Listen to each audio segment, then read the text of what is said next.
seluruh dunia, sedangkan data 2024 penambahan Katolik 14 juta lebih. Tetapi itu tidak seimbang dengan penambahan kaum tertabis. Itu adalah panggilan juga untuk kita semua. Jangan lupa mendoakan panggilan. Karena di skala internasional, satu imam dia harus menangani 5.000 lebih umat dalam analisa seperti itu. Dan bukan untuk membanggakan SPD dan lain sebagainya. Walaupun dia sekarang nomor 6 di dunia, dengan data-data reduksinya bukan menurun tetapi meningkat, karena itu SPD dalam situasi 2024 dia menjadi ordo dengan misi adjentes terbesar di seluruh dunia yang pergi ke seluruh bangsa. Jadi doakan doakan, bukan karena saya SPD, bukan karena Pater pamit induk SPD, tapi ini data bahwa ada krisis di dalam proses ini, penurunan dan semuanya. Walaupun peningkatan ada di yang menjadi imam diosesan. Jadi ini teman-teman, jadi kalian bantu doa. Ini hanya untuk ordo-ordo ya. Walaupun begini besar ya, jumlah besar sekali. Hanya mau katakan bahwa ini data imam-imam diosesan di seluruh dunia belum dimasukkan. Ini hanya data-data kongregasi ya, hidup bakti atau religius saja. Oke, Kai, tema apa lagi nih? Tidak bisa diimpor ya, Romo. Romo kita nggak bisa diimpor ya, nggak bisa impor ya gitu. Maksudnya dari lulusan STT yang nganggur kan banyak tuh, kayak Adi Markus dan lain-lain, nggak bisa gitu. Tidak, saya mau tambah teman-teman soal panggilan ini. Untuk orang Katolik di sini di mana-mana saya berkhotbah minimal, karena imam Katolik berasal dari keluarga. Untuk kita keluarga Katolik minimal 3 anak, ya, minimal 3 anak. Karena sekarang kesibukan kita, suami istri sibuk, akhirnya 1 anak, panggilan kita akan hancur di sana setelah 1 abad. Jadi orang-orang Katolik minimal 3 anak dengan perhatikan jarak, kehidupan ekonomi itu penting. Terima kasih. Tepuk tangan untuk saya dulu, Kak. Luar biasa, Pater. Terima kasih, Pater pamit ya. Saya mau katakan bahwa tidak mudah Pater pamit harus menghandle 90 novis 1 dan novis 2. Tidak mudah SPD dari 90 novis itu pasti yang jadi imam antara 20 atau 30. Yang lainnya jadi awam Katolik yang handal. Itu yang kita harapkan sebagai SPD, sebagai kongregasi-kongregasi yang lain. Minta maaf kalau teman-teman dari kongregasi yang lain yang ada nonton atau yang ada di live ini. Jadi tugas kita untuk itulah, mendukung agar kalau seandainya tidak sampai kepada tahap tabisan, mereka akan menjadi awam Katolik yang handal dalam pengertian ini. Jadi dukunglah Pater pamit. Tidak mudah, saudara-saudariku, tidak mudah ya. Tidak mudah handle 90 anak di dalam proses perjalanan panggilan itu.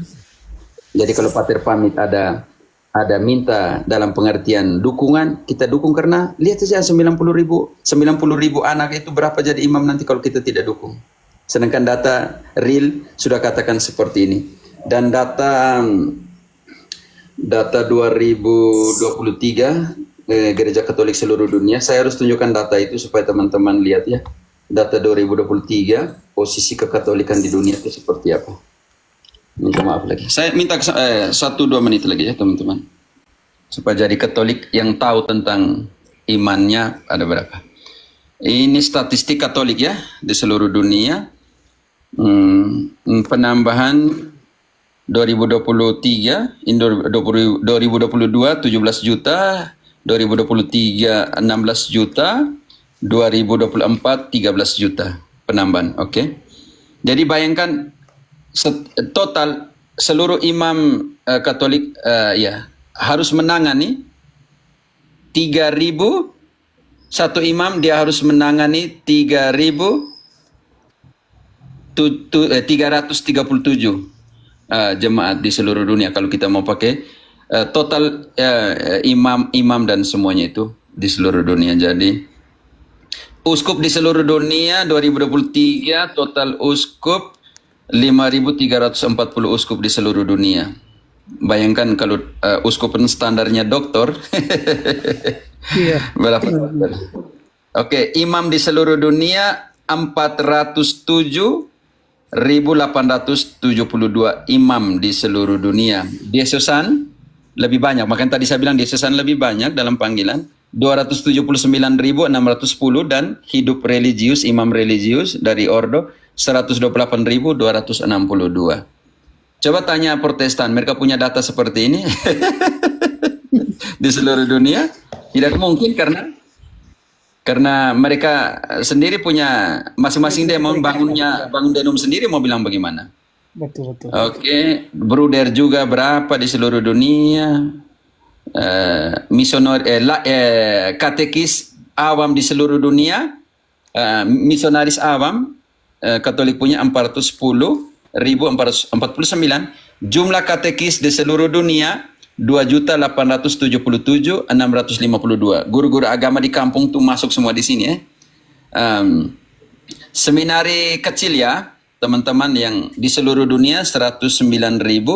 Seminari mayor, artinya seminari tinggi, Projo punya di seluruh dunia 66.000 anggotanya. Sedangkan seminari seperti novis dan semua yang hidup religius ada 43.000. Jadi ini data yang lebih kepada ini. Oke, sekarang ini penting sekali. Sekarang ini penting sekali. Total TK Katolik di seluruh dunia 74.363. Alumnusnya berapa? 7 juta. Total SD 100.939. Alumnusnya 34 juta. Total SMP ya. Sekunder ya.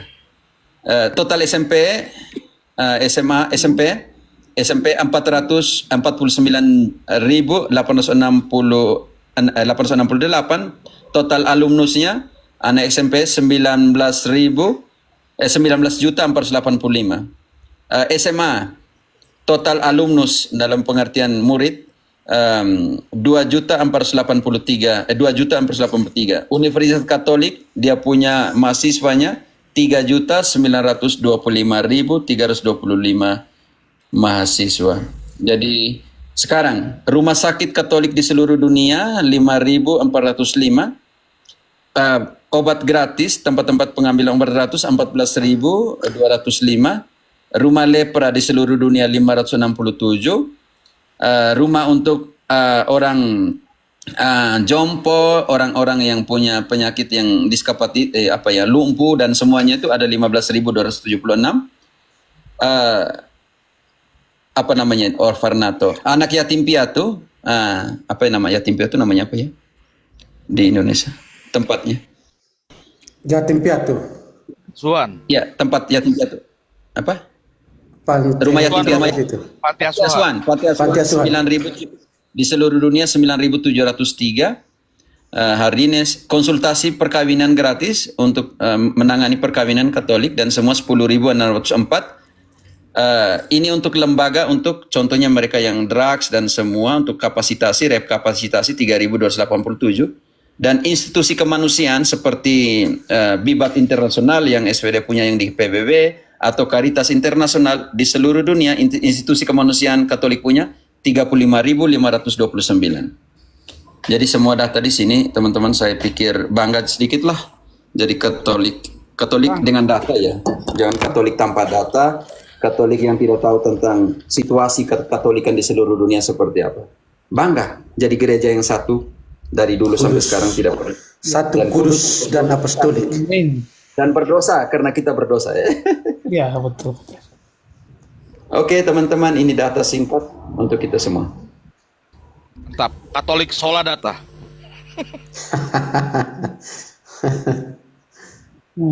Jadi siapa mau lawan? Jadi genaplah apa yang dikatakan Yesus, dan baca kembali Matius 16:18, dan tak ada pun kekuasa maut untuk bisa apa? Matius 16:18.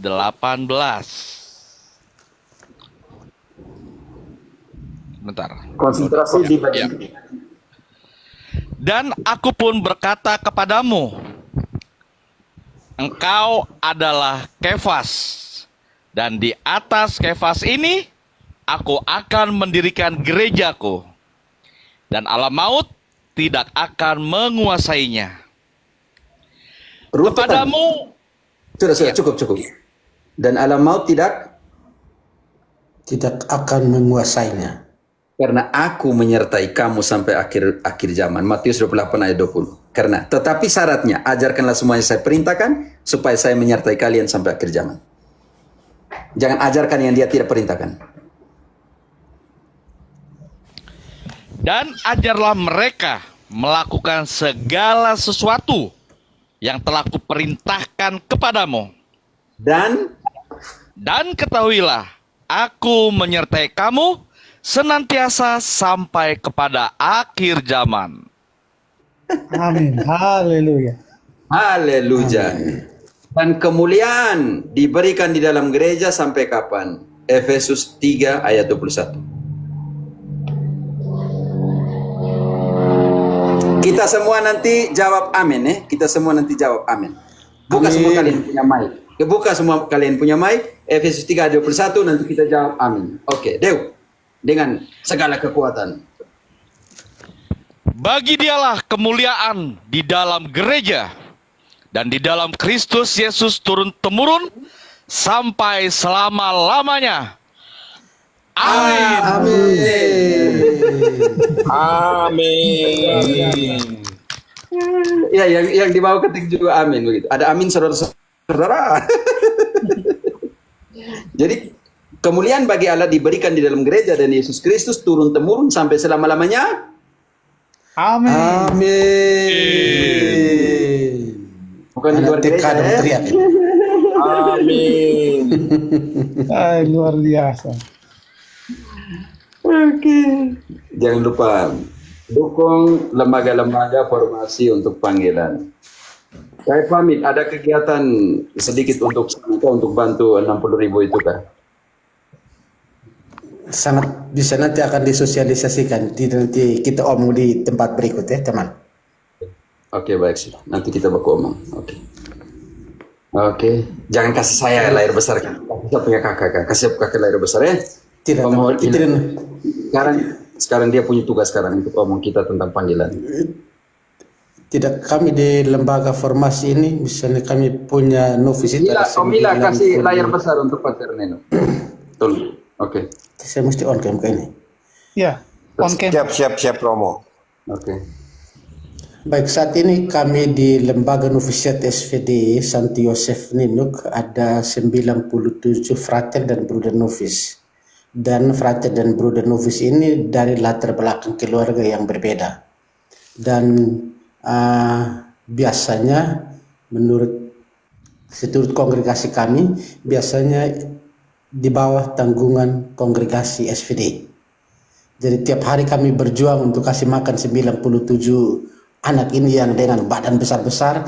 Mereka makan itu biasanya sebagai orang-orang muda biasanya makan juga lumayan kuat ya. Jadi sekedar informasi saja bahwa biasanya setiap bulan itu pengeluaran untuk mereka itu 97 sampai 100 juta kira-kira seperti itu untuk mereka setiap bulan untuk kasih makan mereka itu. Dan ini di bawah tanggung jawab Pater Kafe yang di atas juga, bukan saya sendiri. Jadi endaknya kita gereja ini, gereja Katolik yang satu kudus dan apostolik itu, bahwa kita saling membantu ya. Biasanya ada bantuan-bantuan juga dari umat-umat kita di sini, gereja lokal juga. Maka itu dibentuk apa yang disebut dengan Soferdia. Soferdia itu Societas Verbi Divini Awam atau SVD Awam ya. Yang bertugas juga tujuan utama yang pertama itu untuk mendoakan kehidupan para imam, kaum biarawan-biarawati SVD, biarawan-biarawan SVD, kemudian juga membantu mencari panggilan untuk masa depan kita, karena gereja ini tanpa keluarga gereja tidak bisa ada. Jadi gereja pertama adalah keluarga. Maka di mana-mana saya kebetulan di lembaga yang seperti ini, saya selalu menganjurkan sebagai orang Katolik kalau boleh 3 anak, jangan hanya 1 atau 2. Kalau 1 tiba-tiba dia mati, atau 2 dan tiba-tiba mereka celaka semua, wah kosong. Ya. Dan siapa lagi yang nanti kembangkan keturunan, siapa lagi yang mau jadi imam, mau jadi pastor, mau jadi bruder, frater, suster, tidak ada. Jadi orang-orang Katolik saya selalu menganjurkan harus kalau boleh 3 anak. dengan jarak, perhitungkan ekonomi juga, ya. Jadi di sini kami menghidupi 97 orang tiap hari. Kami makan cukup banyak karena ada awam.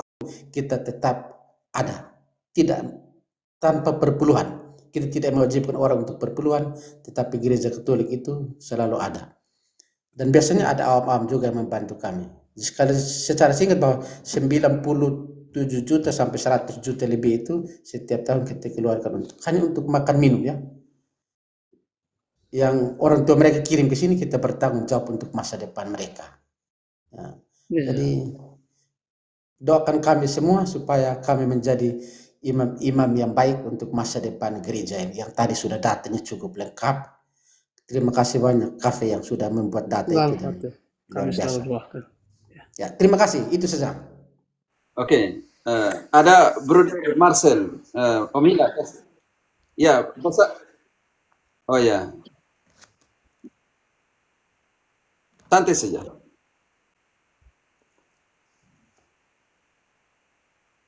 Ya, itu Pater Cafe kan kembali dia ke atas. Pater Cafe depan.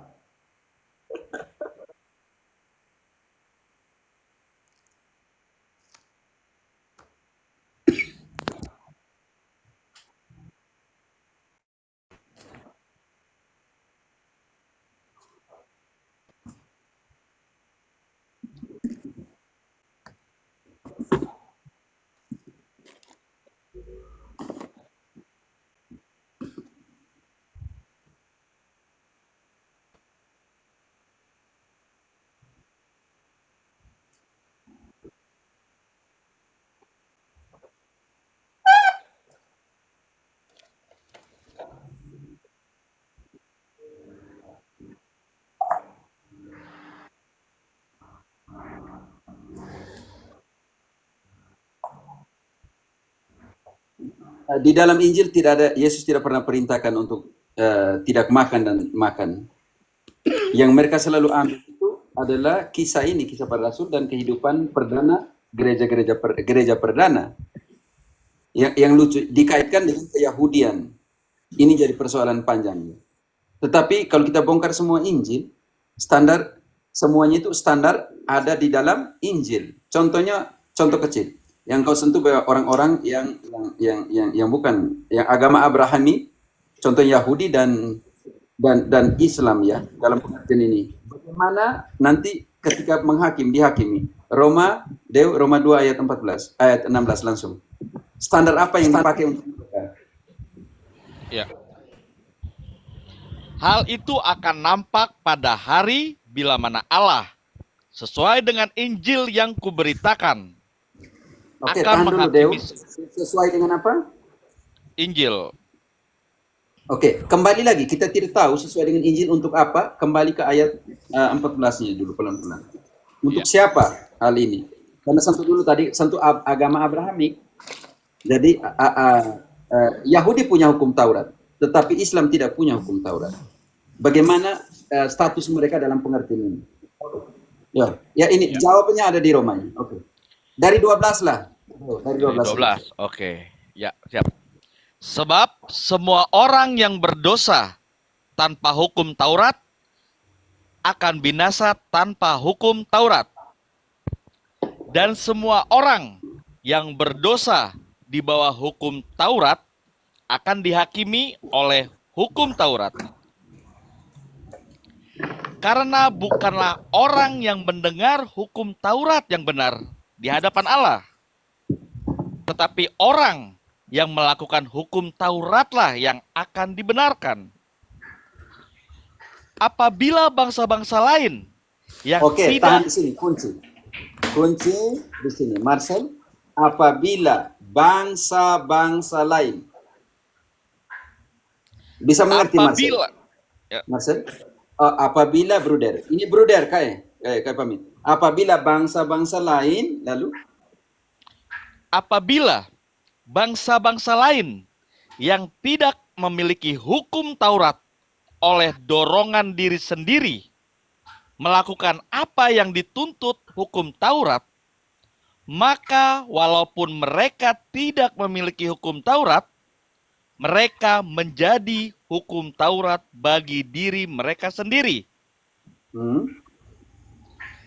Sebab dengan itu mereka menunjukkan bahwa isi hukum Taurat ada tertulis di dalam hati mereka, dan suara hati mereka turut bersaksi, dan pikiran mereka saling menuduh atau saling membela. Hal itu akan nampak pada hari bila mana Allah sesuai dengan Injil yang kuberitakan akan menghakimi segala sesuatu yang tersembunyi dalam hati manusia oleh Kristus Yesus. Om Adi tolong di-mute, Om Adi. Om Adi tolong di-mute. Tolong di-mute, Om Gea. Halo? Ya, silakan. Oke, Marcel, jadi di dalam hari penghakiman untuk mereka yang tidak mempunyai hukum Taurat, tetapi hukum Taurat itu, pembenaran menurut hukum Taurat, bukanlah mereka yang mendengarkan hukum Taurat, melainkan mereka yang melakukan hukum Taurat. Walaupun mereka tidak mengenal hukum Taurat itu, mereka melakukan seolah-olah hukum Taurat ada di dalam hati mereka. Pada hari penghakiman, dalam pengertian ini ayat 16, ketika Tuhan datang, mereka akan dihakimi menurut apa yang ada di dalam hati mereka, tetapi berdasarkan Injil, standar Injil di sini. Marcel, engkau bisa mengerti. Karena itu Tuhan mau semua orang selamat dan sampai kepada pengetahuan akan kebenaran. Santo Paulus bilang begini, jangan ada orang yang menghakimi kepada kamu, apa yang kamu makan, apa yang kamu minum, apa yang kamu rayakan. Paulus sudah marah. Kolose 2 ayat 16. Ini untuk mereka yang makan darah, yang tidak makan darah, yang bilang jangan pesta, yang bilang jangan minum, yang bilang jangan makan. Paulus bilang begini, jangan ada yang menghakimi kamu karena ini. Kolose 2 ayat 16. Karena itu, janganlah kamu biarkan orang menghukum kamu mengenai makanan dan minuman, atau mengenai hari raya, bulan baru, ataupun hari Sabat. Semuanya ini hanyalah bayangan dari apa yang harus datang, sedang wujudnya ialah Kristus. Baca ulang, Dew. Baca ulang. Karena itu, janganlah kamu biarkan orang menghukum kamu mengenai makanan dan minuman, atau mengenai hari raya, bulan baru, ataupun hari Sabat. Untuk pendeta Joni dan kawan-kawan, baca lagi apa yang dikatakan Paulus. Dew.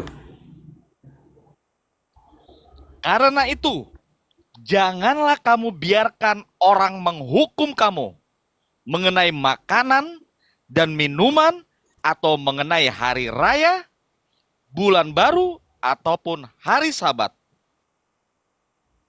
Lanjut.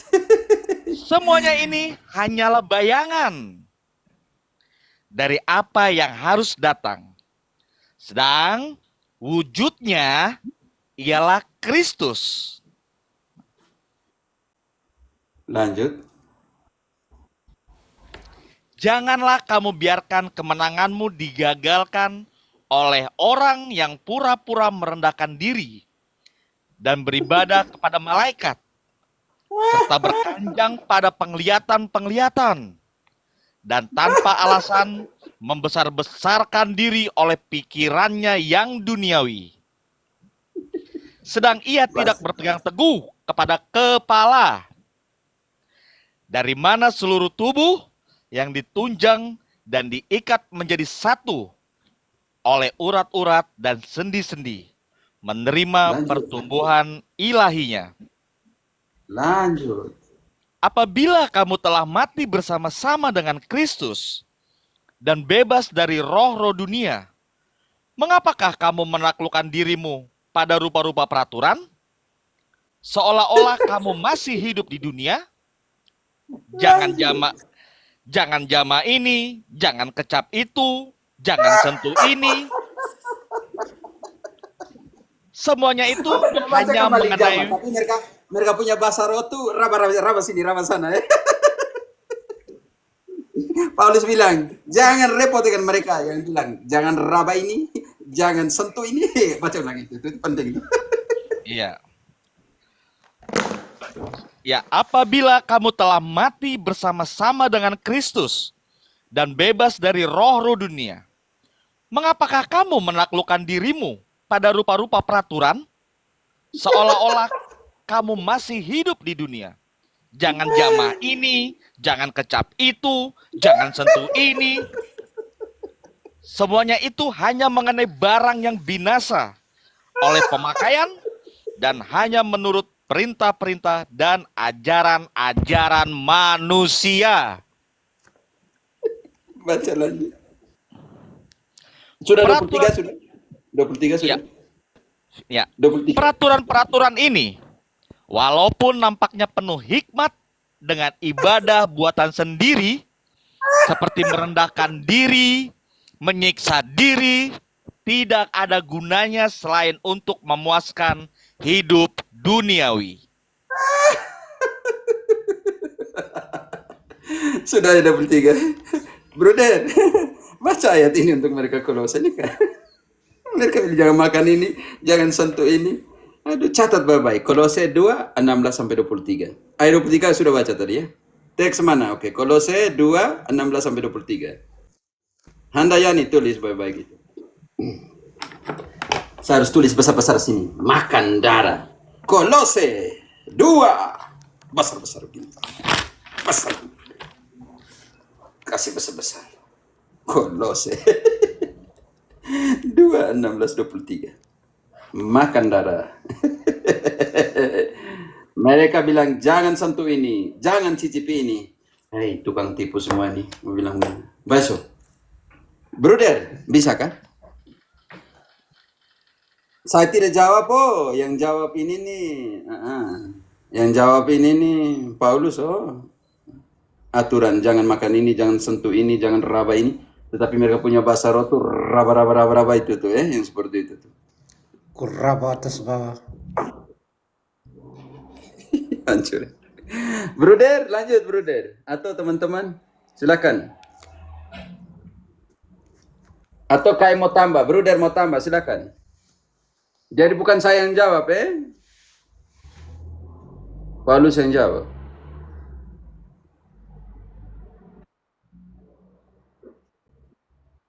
Yo, dengar. Yang mana?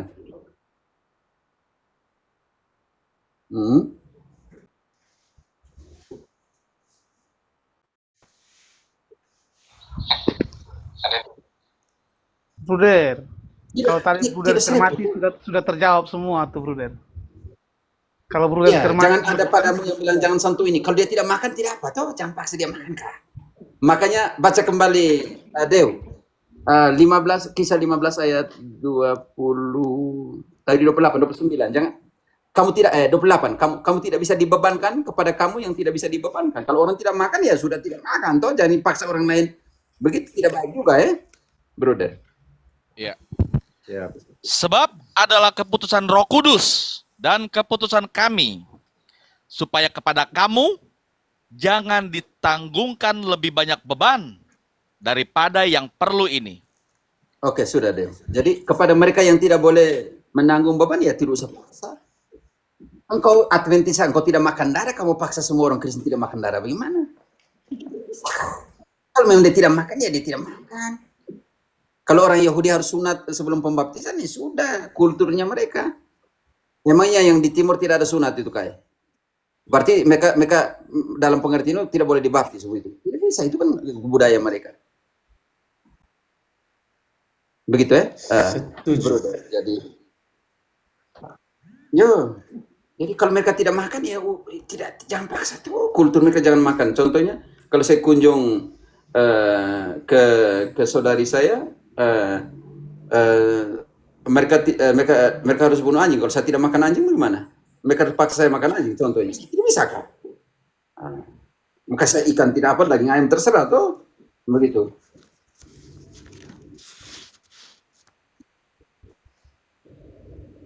Atau kultur, kalau seandainya saudari saya harus kasih kultur saya. saudari setelah menikah dengan adat sebelah, mereka tidak bisa bawa ke saya babi. Ya sudah, kalau tidak bisa bawa ke babi, jangan bawa tuh. Engkau mau paksa, engkau harus bawa babi ke saya, tidak bisa. Memang secara itu kan, saya selalu ingat bahwa bapak saya bilang, orang yang tidak beradat akan menjadi biadab. Dalam pengertian itu. Oke. Ini siapa nih, Bruder atau Abi? Oke, Bruder.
Kami dua di sini bukan ordinaris wilayah, bukan uskup. Jadi yang kami omong ini pendapat kita, ya Kak. Jadi tapi ada satu pastor orang kayak meninggal di Parlo atau siapa yang di Manggarai itu, yang orang Polandia siapa? Dalam satu wawancara dia bilang, saya setuju dengan belisnya orang-orang Indonesia. Kenapa? Ada waktu ditanya kepada Pater, iya, untuk mencegah poligami. karena kalau mau nikah, susah belis berapa orang. Contohnya begitu toh. Dari segi itu ya. Coba Marcel, engkau analisa. Satunya dia pergi merantau dan semua. Coba engkau contohnya, lihat saya sebagai awam atau semua awam di sini. Marcel, engkau bisa tidak menikah dengan 3 perempuan dengan semua perempuan itu punya belis. Engkau ambil dari mana? Secara ekonomi. Oke, dari segitu, saya rasa menarik sekali. Saya lihat di mana waktu dia bilang untuk mencegah poligami. Karena bayangkan kalau setiap perempuan punya belis besar, mati kita. Oke, itu yang pertama. Mungkin ini dari segi analisanya itu. Tapi yang kedua, kalau engkau analisa baik-baik, Marcel, antara pihak perempuan dan pihak laki-laki. Kalau laki-laki antar belis, pihak perempuan harus merayakan pesta di rumah perempuan. Apakah tidak sebenarnya, lihat kalau kita analisa, ternyata ada keseimbangan di situ. Kau masuk dulu. Ini ada KE. Kau salah nih, mereka dulu ada 3 studi. Makan nih? Di mana? Di sentro. Ini siapa? Mereka muka sulapar semua. Salam ini Pater. KE. Halo. Mikael. Oi, Salam. Kai. Salam. Selamat Kami Selamat pagi, berjumpa. waktu Columbia. kami lagi berguru di Hero ini. Malam waktu Indonesia ya. Tengah malam. Selamat pagi sudah Selamat, kami. Pater. Salam untuk semua yang lagi connect ya. Semoga Siap. pertemuan yang memperkaya ini pengetahuan iman ya. Dan juga Terima kasih, menjadi Pater. Terima kasih. itu pewarta kebenaran iman di tengah dunia majemuk di Indonesia. Mereka tanya belis Manggarai ini. Coba kau analisa. Ayo bagaimana? Engkau belis. Menurut engkau, kita bukan magister, kita bukan ordinaris, bukan uskup. Jadi belis menurut engkau bagaimana? Ya, kita jangan melihat belis dari segi segi ekonomis. Kita melihat belis sebagai bentuk penghargaan di antara keluarga yang menjalin hubungan, terutama anak-anak mereka yang nanti terlibat dalam lingkaran perkawinan kan. Itu juga saya pikir ya memang harus dibersihkan dari hal-hal yang ada kecenderungan untuk menjadi materialis Itu yang perlu dihindari juga. Tetapi bahwa di belakang itu harus mengungkapkan itu rasa penghargaan dan cinta kita kepada keluarga, di mana kita mengambil katakanlah perempuan atau gitu. Jadi itu juga sebagai satu bentuk katakanlah ikatan yang mempersatukan itu kedua orang yang nanti akan menjalankan hidup pernikahan. Begitu. Hanya harus menghindari godaan itu sebagai bentuk katakanlah apa Transaksi. bentuk transaksi itu tidak boleh itu ya, ada Ya. kecenderungan seperti itu. Hmm. Hmm. Ya.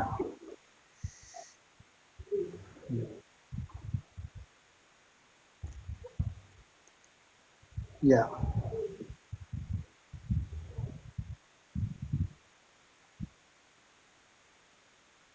Hmm.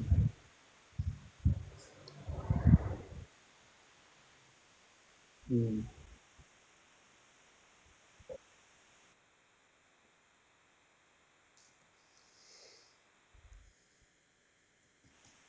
Mighty. Kau duduk. Kau beri pengajaran. Kau duduk. Saya. Ya, Diperjualbelikan. ya, ya.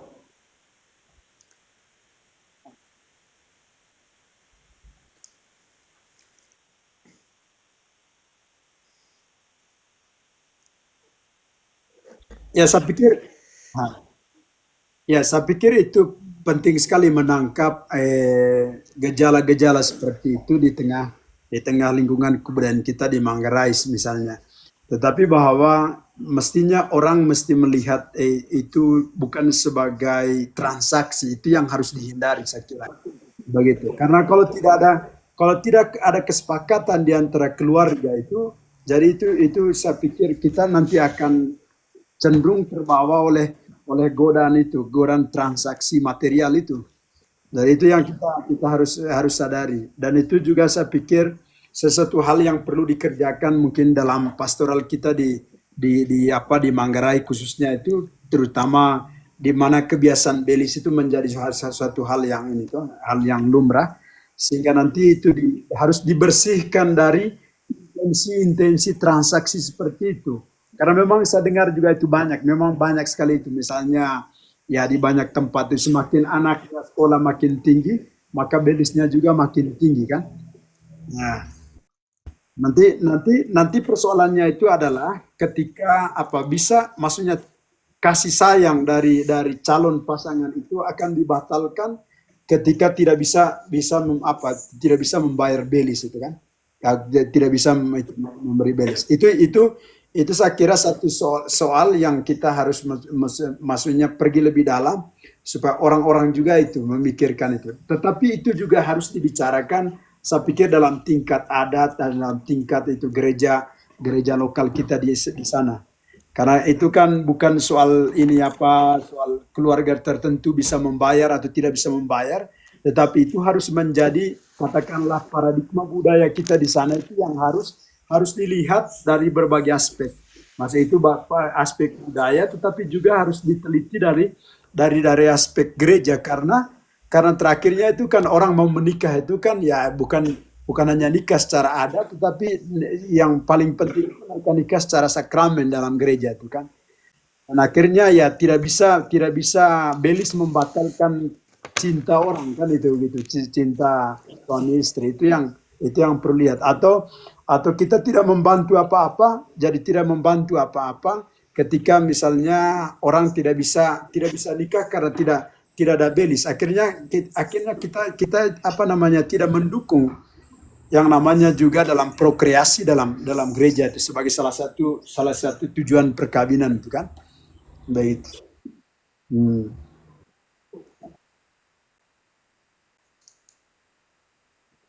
Hmm.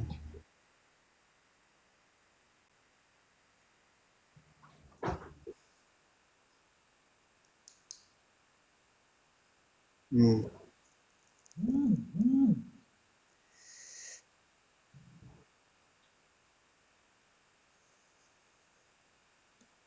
Iya. Saya tambah sedikit ya, saya tambah sedikit soal Belis ini. Eh?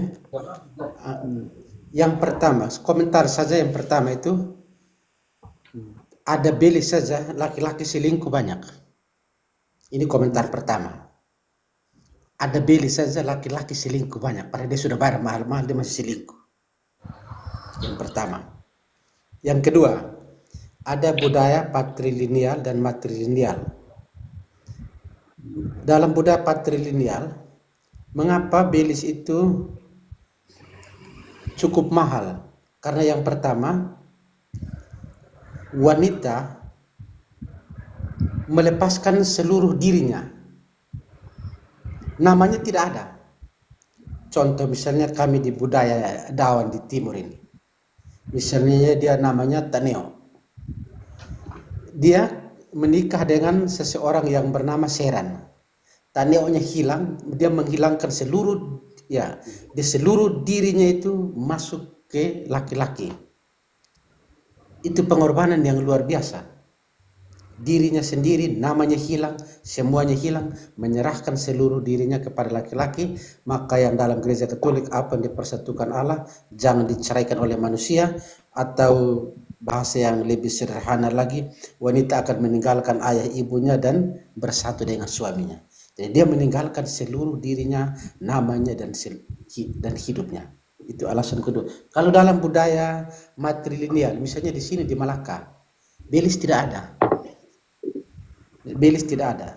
Karena namanya di sana wanita punya nama tetap ada. Misalnya dia Seran itu akan ada terus untuk kelahiran anak-anak dan seterusnya. Ya.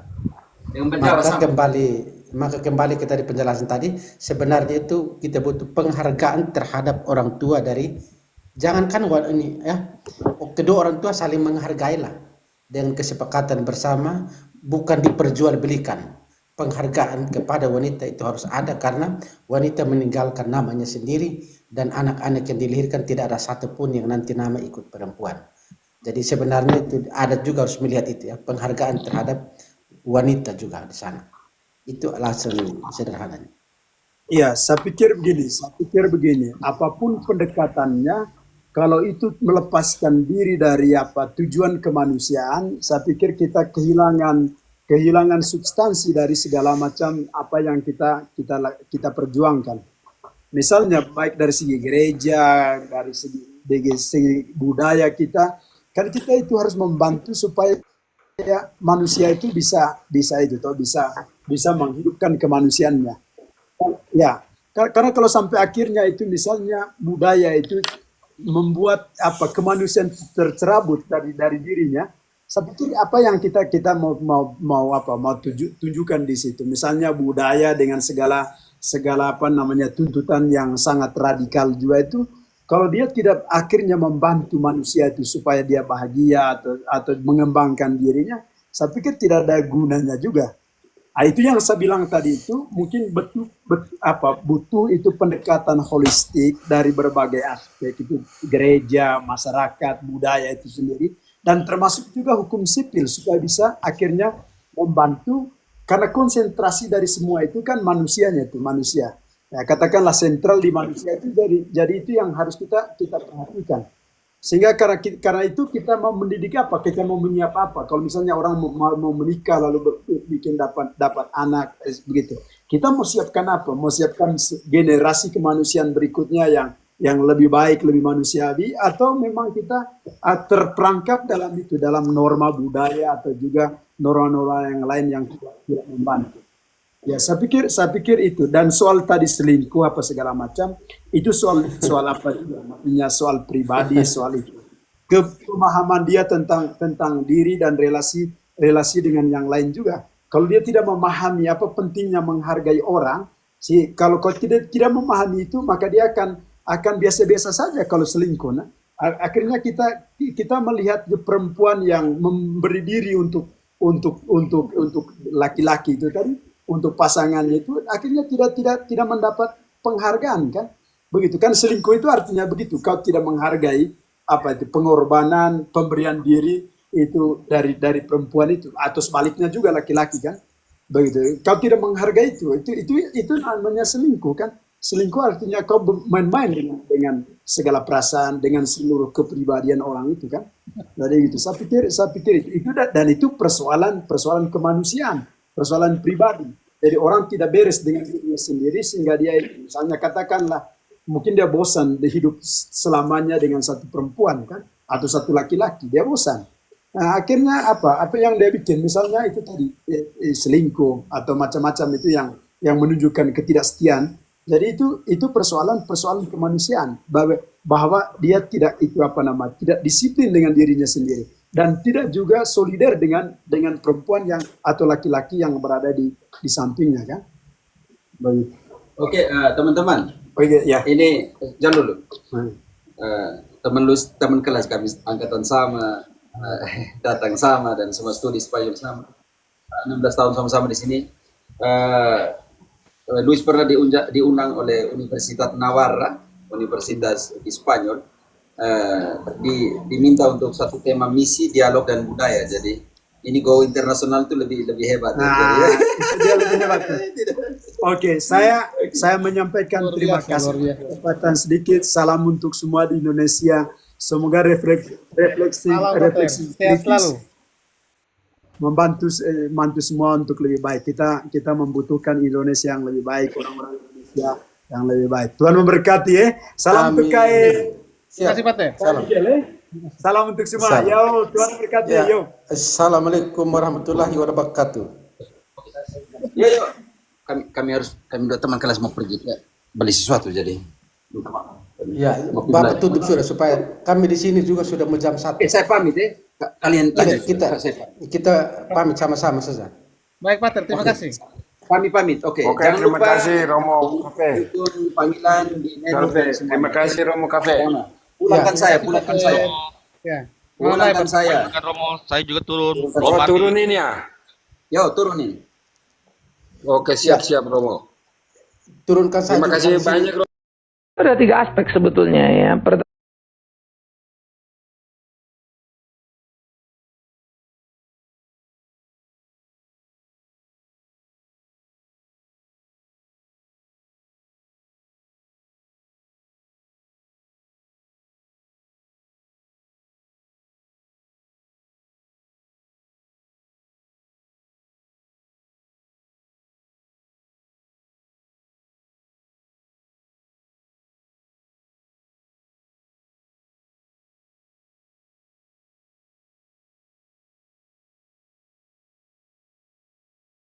Mau diskusi. Pak Hila, mungkin saya kasih masukan sedikit Pak Hila.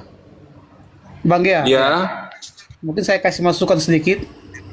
Pertama menyangkut kita punya diskusi ini, karena saya pikir kalau kita tema lompat-lompat, kesian juga ya Pater, mereka juga energi juga harus terkuras banyak begitu.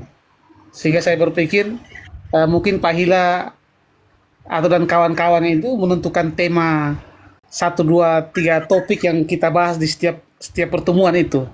Ya kita pembicaraannya fokus, energi dari narasumber Pater mereka juga tidak terbuang gitu. Terus mungkin ketika orang mengetahui topik-topik itu sudah standby itu Pak Hila. Artinya orang menarik untuk malam kita mau diskusi apa nih, mungkin jadi rasa untuk menantikan itu tinggi saya kira. Itu Pak Hila. Ya sih bagus, masukan bagus kok. Hanya saya sih sebenarnya kan tadi tema awalnya itu kan itu terus tadi kan dari itu permintaan dari itu bukan dari saya Paman. Iya, iya kan? betul. Ini barusan itu kan Protestan naik itu kan permintaan dari itu supaya dari saudara-saudara kita bisa naik untuk diskusi. Iya. Kalau saya sih tergantung dari itu Paman. Ya kan kalau saya kan buat judul seperti yang tadi kan banyak yang masuk juga sih. Iya. Ya kan? Yang awalnya tadi itu kan apa namanya tadi saya itu apa? Maria. Sola fide, ajaran sesat gitu loh, Paman.